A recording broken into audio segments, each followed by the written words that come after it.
Hello students. तो हम पढ़ रहे थे डायमेंशनल एनालिसिस और पहले पार्ट में हमने डिस्कस किया था कि डायमेंशन क्या होते हैं और कैसे किसी फिजिकल क्वांटिटी के डायमेंशंस को हम कैलकुलेट करते हैं।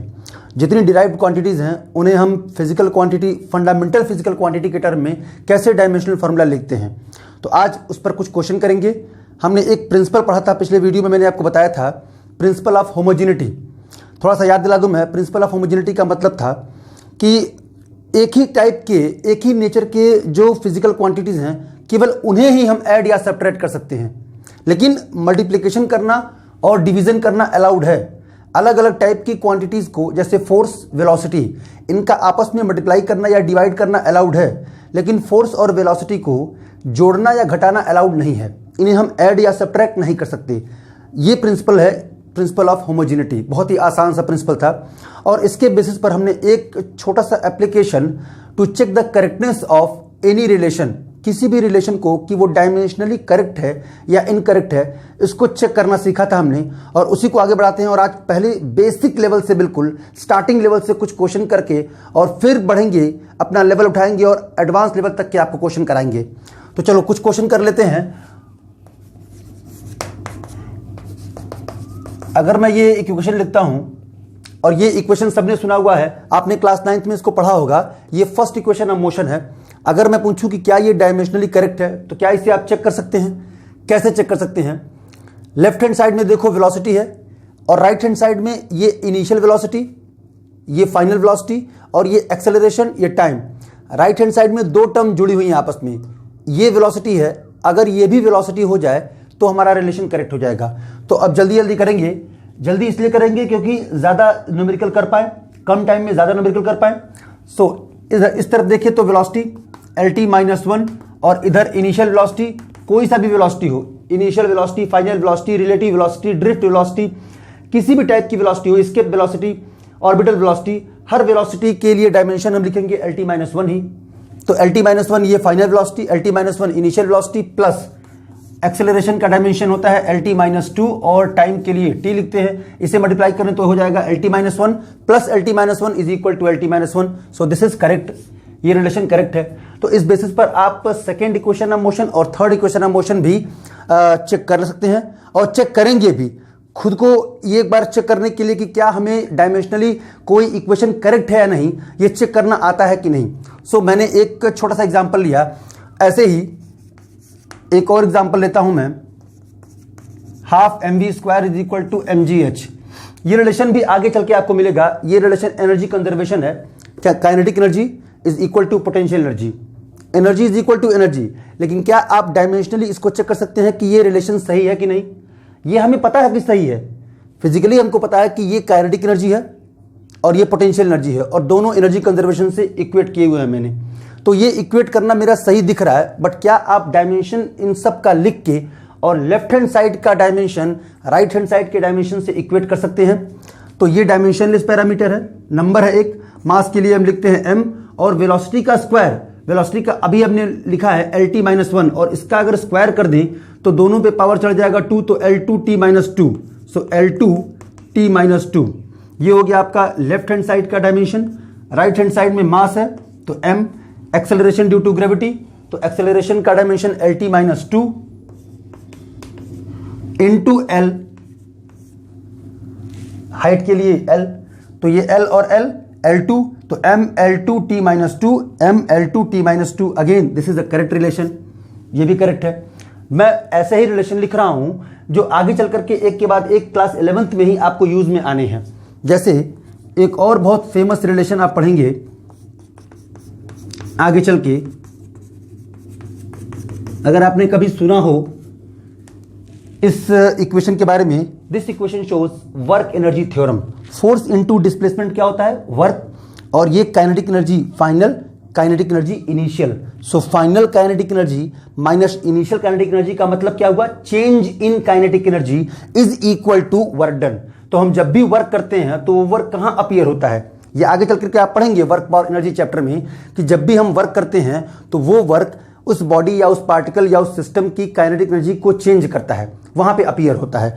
तो ये भी सही है, हमें चेक करना है कि डायमेंशनली सही है कि नहीं। डायमेंशन से हमको चेक करना है कि ये रिलेशन सही है कि नहीं। अगर हमें नहीं पता होता कुछ, हमें केवल डायमेंशन लिखना आता, तो क्या हम चेक कर सकते थे कि ये इक्वेशन डायमेंशनली करेक्ट है या इनकरेक्ट है। तो इसके लिए फोर्स का डायमेंशन mlt-2, डिस्प्लेसमेंट L, तो एक L2 हो गया इधर, और काइनेटिक एनर्जी का डायमेंशन अभी हमने लिखा है हाफ mv² का ml2t-2, ये भी काइनेटिक एनर्जी है, चाहे इनिशियल हो चाहे फाइनल हो। तो mlt-2 ml2t-2 is equal to ml2t-2। So again correct, ये भी रिलेशन करेक्ट है। अब इसके बाद छोटे छोटे एग्जाम्पल लेते हैं। एक और एग्जाम्पल लेते हैं, rate of flow is equal to pi P r⁴ by 8 eta l. अब इस रिलेशन के बारे में थोड़ा बहुत मुझे आपको बताना होगा, क्योंकि ये रिलेशन आपको फ्लूइड मैकेनिक्स में मिलेगा। वहां आप पढ़ेंगे एक डिवाइस वेंचुरीमीटर। वेंचुरीमीटर एक डिवाइस होता है जो यूज किया जाता है जब लिक्विड फ्लो करता है और बहुत दूर दूर तक हमें लिक्विड को फ्लो कराना होता है। तो हमें यह चेक करना होता है कि लिक्विड के फ्लो होने का रेट क्या है, कितना वॉल्यूम पर सेकेंड लिक्विड फ्लो कर गया, चाहे वो ऑयल हो चाहे वाटर हो। जैसे पाइपलाइन हम लगाते हैं और वाटर डिस्ट्रीब्यूशन करते हैं, उसमें भी हम वेंचुरीमीटर की हेल्प लेते हैं। तो एक फॉर्मूला बनता है, rate of flow of liquid is equal to pi P, P मतलब pressure, R radius of the pipe to the power 4 divided by 8 eta L. Eta एक सिंबल यूज होता है कोफिशिएंट ऑफ विस्कोसिटी के लिए। Coefficient of viscosity का dimension ml-1 t-1 होता है। आगे चल करके आप कोफिशिएंट ऑफ विस्कोसिटी के बारे में डिटेल पढ़ेंगे। तो हमें यह चेक करना है कि क्या ये रिलेशन डायमेंशनली करेक्ट है कि नहीं। तो चलो इसे चेक करते हैं। वॉल्यूम का डायमेंशन सबको पता है L3, और नीचे T है, ऊपर जाएगा तो t-1। तो लेफ्ट हैंड साइड में जो डायमेंशन बनेगा वो होगा आपका L3 t-1। अब राइट हैंड साइड का डायमेंशन बनाओ, तो pi is a dimensionless. Pressure का dimension ml-1 t-2। Force per unit area होता है प्रेशर, और फोर्स पर यूनिट एरिया का मतलब है फोर्स का डायमेंशन ml-2, और एरिया का डायमेंशन L2। तो ये ऊपर जाएगा तो L-1 ऊपर है जाएगा। सो ml-1 t-2। तो प्रेशर का हो गया आपका ml-1 t-2, radius two the power 4 मतलब लेंथ की पावर 4, सो L4। नीचे बच गया आपका 8, एक नंबर है डायमेंशनलेस। कोफिशिएंट ऑफ विस्कोसिटी का डायमेंशन मैंने बताया आपको ml-1 t-1, और लेंथ के लिए L। अब चलो इसे राइट हैंड साइड को सॉल्व कर लेते हैं और देखते हैं कि लेफ्ट हैंड साइड के इक्वल आता है कि नहीं। चलो इसे सॉल्व करते हैं। m से m कैंसल, L-1 कैंसल, और ये t-1 ऊपर जाएगा तो +1 होगा, तो ऊपर बच जाएगा आपका t-1, ये ऊपर जाएगा तो L3 बच जाएगा। ध्यान से देखो, नीचे t-1 है, ऊपर जाएगा तो t+1 होगा, और ऊपर पहले से ही t-2 है, तो t-2 into t-1, sorry t+1, तो t-1, और एक L नीचे है, ये एक पावर कैंसिल करेगा तो ऊपर कितना पावर बच जाएगा, L3। So left hand side is equal to right hand side. Again this is a correct relation. चलो एक और छोटा सा एग्जांपल लेता हूं मैं। ऐसे हम केवल प्रैक्टिस कर रहे हैं कुछ सवालों की, ताकि हमें डायमेंशनली करेक्ट करना आ जाए कि हम कैसे चेक करते हैं किसी दिए गए रिलेशन को, अगर हमें उनमें से कुछ के डायमेंशन इनिशियली दे दिए जाएं। माने हमें अगर पहले से नहीं पता था कि कोफिशिएंट ऑफ विस्कोसिटी का डायमेंशन क्या है, और अगर वो दे दिया जाए, तो क्या हम इस रिलेशन को चेक कर सकते हैं कि ये इक्वेशन, ये relation V/T that is rate of flow of water और any liquid is equal to pi P r⁴ by 8 eta L सही है या गलत है। So it is a dimensionally correct equation. ऐसे ही उसी फ्लूइड मैकेनिक्स से एक और रिलेशन बनता है आपका, हाइट ऑफ लिक्विड कॉलम का एक फॉर्मूला है 2t cos theta by r⁴g। ये एक रिलेशन बनता है, और ये रिलेशन भी आपको सरफेस टेंशन में एक टॉपिक पढ़ेंगे आप, कैपिलरिटी में आएगा कि जब हम बहुत पतले से एक कैपिलस जैसे एक ट्यूब को और किसी लिक्विड के अंदर डुबोते हैं तो उसमें पानी ऊपर चढ़ जाता है, तो कितने हाइट तक चढ़ता है, ये हाइट इक्वल होता है 2 इंटू टी, और टी क्या है, टी है सरफेस टेंशन, जो आगे आप पढ़ेंगे। सरफेस टेंशन का डायमेंशन mt-2 होता है। ये मैंने आपको पहले ही लेक्चर में बताया था कि surface tension is equal to force per unit length होता है, और फोर्स का डायमेंशन क्या होता है, mlt-2, और पर यूनिट लेंथ का मतलब लेंथ और लेंथ कैंसिल होंगे, तो mt-2 is the dimension of surface tension. यहां t सरफेस टेंशन है, cos theta is the dimensionless parameter, r length, rho is the density, और डेंसिटी आप जानते हैं ml-3, acceleration due to gravity lt-2। तो मैं उम्मीद करूंगा कि इसे आप खुद चेक करेंगे और पता करेंगे कि ये डायमेंशनली करेक्ट है या नहीं। सो मैंने कुछ एग्जाम्पल लिए और उसको लेके चेक किया कि क्या हमें ये करना आ गया है, डायमेंशनली हम किसी रिलेशन को करेक्ट है या इनकरेक्ट है ये चेक कर सकते हैं। तो मुझे उम्मीद है कि इस बेसिक सवालों से आपको कुछ प्रैक्टिस मिली होगी, और ये एक क्वेश्चन मैं छोड़े जा रहा हूं, इसे आप जरूर चेक कर लेंगे, ये मुझे पता है। इसके अलावा भी आगे हम इसका यूज करके जैसे जैसे फिजिक्स आगे बढ़ेगी हम और जितने रिलेशन मिलेंगे वो डायमेंशनली करेक्ट हैं या इनकरेक्ट हैं चेक करते रहेंगे। तो अब इसके बाद इसका एक एप्लीकेशन आगे है कि अगर हम चाहें तो इस डायमेंशनल फॉर्मूले की हेल्प से किसी अननोन, इसी प्रिंसिपल ऑफ होमोजेनिटी की हेल्प से, कि राइट हैंड साइड में जो भी डायमेंशन है वो लेफ्ट हैंड साइड के डायमेंशन के इक्वल होना चाहिए। मतलब ये कहने का कि एक टाइप के जो फिजिकल क्वांटिटीज हैं उनमें उसी टाइप की फिजिकल क्वांटिटी ऐड होगी या सब्ट्रैक्ट होगी। इस नॉलेज के बेसिस पर किसी अननोन क्वांटिटी के डायमेंशन फाइंड आउट करेंगे। तो कुछ क्वेश्चन और कर लेते हैं, अननोन क्वांटिटी के फिजिकल डायमेंशंस कैलकुलेट करते हैं। चलो, तो ये एक कप क्वेश्चन है जिसमें F is equal to AT plus BT square, एक रिलेशन हमको मिला हुआ है। F फोर्स है और T टाइम है, और A और B के डायमेंशन हमको कैलकुलेट करने हैं। एक्चुअली क्वेश्चन ऐसा था कि फाइंड द डायमेंशन, माने हमको B और A के डायमेंशन का रेशियो कैलकुलेट करना है इसमें। तो ये रिलेशन दिया हुआ है और प्रिंसिपल ऑफ होमोजेनिटी की हेल्प से हमें B बाई A कैलकुलेट करना है, B का डायमेंशन डिवाइडेड बाई A का डायमेंशन। तो अब प्रिंसिपल ऑफ होमोजेनिटी से ये समझ में आता है कि अगर इस साइड फोर्स है तो ये भी फोर्स होगा और ये भी फोर्स होगा। Force plus force is equal to force, माने ये पूरा AT किसके इक्वल होना चाहिए, फोर्स के डायमेंशन के। ये BT स्क्वायर भी किसके इक्वल होना चाहिए, फोर्स के डायमेंशन के। तो चलो इसको सॉल्व करते हैं। AT is equal to force का डायमेंशन क्या होता है, MLT-2। तो A का डायमेंशन किसके इक्वल हो जाएगा, MLT-2 डिवाइडेड बाई टाइम, और ये ऊपर जाएगा तो T-3। तो A का डायमेंशन कितना हो गया, MLT-3। ऐसे ही B का डायमेंशन देख के बता सकते हो कि B का डायमेंशन क्या होगा। अगर ये T था इसके साथ, A के साथ लगा हुआ, और यहां पर पावर -3 हो गया 2 से, तो ये T स्क्वायर है तो 2 पावर ऐड होगा ऊपर जाकर के। भाई T स्क्वायर नीचे होगा T2, और वो ऊपर जाएगा तो T-2, और T-2 पहले से है तो T-4। तो मैं डायरेक्ट लिख देता हूं इसका B का डायमेंशन MLT-4। अब चाहो तो इसका डायमेंशन या इसका रेशियो भी कैलकुलेट कर सकते हो, ये सब कैंसिल हो जाएंगे।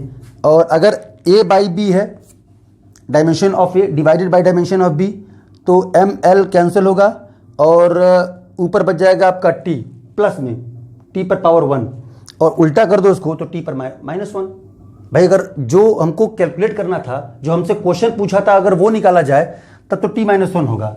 और अगर मैं कहूं कि A का डायमेंशन डिवाइडेड बाय B का डायमेंशन, तो दोनों का डायमेंशन अलग अलग निकाल लिया और फिर दोनों को डिवाइड कर दिया।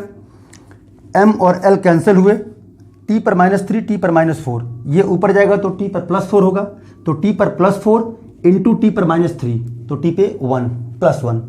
इसका उल्टा कर दो जो चाहिए, T पे -1। चलो एक और करते हैं इसके साथ, एक रिलेशन और है ऐसा, F is equal to A√x plus BT square.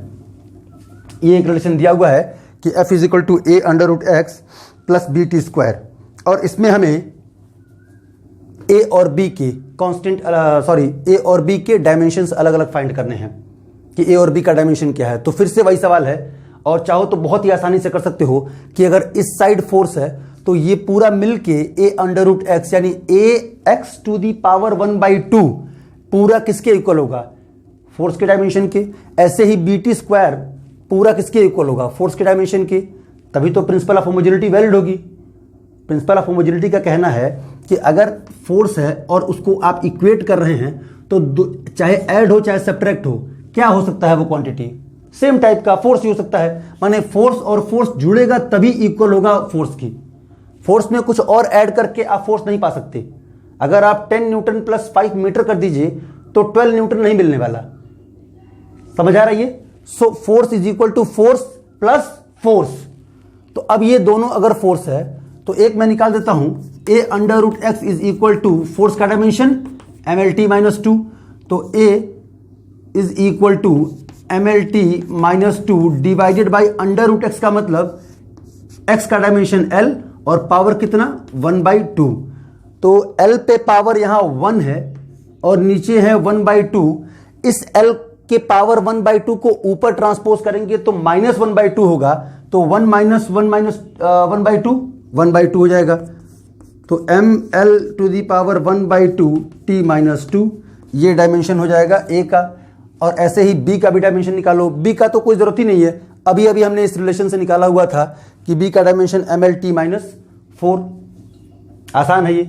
चलो अब इसके आगे चलो एक और क्वेश्चन करते हैं। एक रिलेशन दिया हुआ है E is equal to B minus x square by 80। Find the ratio of dimension of B and A. इन दोनों के डायमेंशंस का रेशियो हमें कैलकुलेट करना है।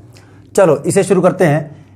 E एनर्जी है, x distance, t time, a और b कांस्टेंट, जिनके डायमेंशन हमको प्रिंसिपल ऑफ होमोजेनिटी की हेल्प से कैलकुलेट करना है और फिर उनका रेशियो देख लेना है b बाई a। तो इस तरफ एनर्जी है, इसका मतलब ये पूरी क्वांटिटी किसके इक्वल होगी? एनर्जी के। दूसरी चीज, अगर न्यूमरेटर में देखो ऊपर तो b माइनस एक्स स्क्वायर है, x क्या है? डिस्टेंस। तो डिस्टेंस को हमने घटाया है जिसमें से वो क्या होना चाहिए? तो याद करो प्रिंसिपल ऑफ होमोजेनिटी बोलता है कि हम एक ही टाइप की क्वांटिटी को यानी एक नेचर की क्वांटिटी में से ही उसी नेचर की क्वांटिटी को सब्ट्रैक्ट कर सकते हैं। अगर ये डिस्टेंस सब्ट्रैक्ट हुआ है तो जिसमें से हुआ है वो भी क्या होना चाहिए? डिस्टेंस। और चूंकि स्क्वायर है तो ये भी स्क्वायर। सो इस साइड एनर्जी का डायमेंशन वर्क के डायमेंशन के इक्वल होता है ml2t minus 2 and this is equal to ये एल स्क्वायर माइनस ये भी एल स्क्वायर या L2 कह लो, नीचे a और t का डायमेंशन तो t है टाइम का। अब L2 माइनस L2 तो L2 बाई a t और इस तरफ क्या है आपका ml2t माइनस 2। अब यहाँ से चाहो तो आसानी से कैलकुलेट कर सकते हो। L2 से ये L2 कैंसिल हुआ और अगर ये 1/a यहाँ रहने दें और t को इधर ट्रांसपोज कर दें, इस तरफ क्रॉस मल्टीप्लाई कर दें तो t पे पावर +1 है और यहाँ t पे पावर -2 है तो मल्टीप्लाई होगा तो t पे पावर -1 होगा। सो mt -1। लेकिन ये 1/a की बात है। अगर इसे रेसिप्रोकल करेंगे और हमें a का डायमेंशन चाहिए तो a का डायमेंशन हो जाएगा m-1 और यहाँ t पे -1 था तो हो जाएगा आपका t+1। मैंने एक स्टेप गायब कर दिया, उसको समझा देता हूं मैं कि ये 1/a अगर यहाँ रहने दें और t को इधर भेजें तो t-1 होगा, t-1 और m पे +1। ये तब होगा जब 1/a है। 1/a के बदले हम लिखना चाहते हैं a का डायमेंशन, तो a का डायमेंशन रेसिप्रोकल करेंगे यानी कि जो प्लस है वो माइनस हो जाएगा और जो माइनस है वो प्लस हो जाएगा। सो m-1 t पे +1 ये हो जाएगा a का डायमेंशन। b का डायमेंशन हमको पहले से ही कैलकुलेट कर चुके हैं या पहले से ही पता है हमको कि L2 है ये। सो L2 और ये m-1 t, तो हमें निकालना है dimension of b divided by dimension of a। तो b का डायमेंशन है आपका L2 डिवाइडेड a का डायमेंशन m-1 t पे +1। इसको उधर कर दें, ऊपर कर दें तो ये हो जाएगा m+1 और ऊपर L2 है और t पे +1 नीचे है, ऊपर जाएगा तो -1। तो इसे पूरा एक साथ लिखेंगे ml2 t-1। This is the ratio of dimension of b and a। तो कुछ क्वेश्चन हमने किए जिसकी हेल्प से प्रिंसिपल ऑफ होमोजेनिटी की हेल्प से हमने कुछ अननोन क्वांटिटीज, बीच बीच में आए हुए अननोन क्वांटिटीज के डायमेंशंस कैसे निकालते हैं प्रिंसिपल ऑफ होमोजेनिटी की हेल्प से, वो मैंने सिखाया आपको। इसके पहले मैंने करेक्टनेस चेक करना सिखाया कि कैसे किसी रिलेशन की डायमेंशनली करेक्ट है या नहीं है, उसको चेक करते हैं। अब इसके बाद नेक्स्ट एप्लीकेशन है इसका कि to establish the relationship between various physical quantities. अगर हमें कुछ शर्त दिया जाए, कुछ कंडीशंस पता हो, तो उस कंडीशंस के बेसिस पर हम कैसे अलग अलग क्वांटिटीज, अलग अलग जो फिजिकल क्वांटिटीज हैं उनमें आपस में रिलेशन बना करके एक फार्मूला या कोई रिलेशन तैयार कर सकते हैं। इसको भी हम करते हैं डायमेंशनल एनालिसिस के बेसिस पर। तो ये भी इसका एक एप्लीकेशन है। उसके बाद हम डायमेंशन एनालिसिस के बेसिस पर एक सिस्टम ऑफ यूनिट को दूसरे सिस्टम ऑफ यूनिट में, यानी एमकेएस को सीजीएस में, सीजीएस को एफपीएस में, जिस सिस्टम में हम काम करते हैं उस सिस्टम में चाहे तो कन्वर्ट कर सकते हैं with the help of dimensional analysis. तो अब आगे करेंगे इसके बाद नेक्स्ट वीडियो में इसके बाकी के 2 एप्लीकेशन